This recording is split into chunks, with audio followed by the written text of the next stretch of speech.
আল্লাহ যে বান্দাকে ভালোবাসেন তাকে 4টি বিপদ দিয়ে পরীক্ষা করেন। 1, তার দোয়া সঙ্গে সঙ্গে কবুল করেন না, দেরি করেন। 2, ঘন ঘন বিপদ দেন, কারণ শক্ত মানুষ তৈরি হয় কষ্টের আগুনে।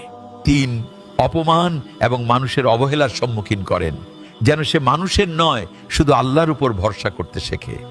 4, আর সবচেয়ে কঠিন পরীক্ষা, তার সবচেয়ে প্রিয় জিনিসটা কেড়ে নেন, যেন বুঝে যায় সবকিছুর মালিক একমাত্র আল্লাহই। আল্লাহ যে বান্দাকে ভালোবাসেন তাকে 4টি বিপদ দিয়ে পরীক্ষা করেন।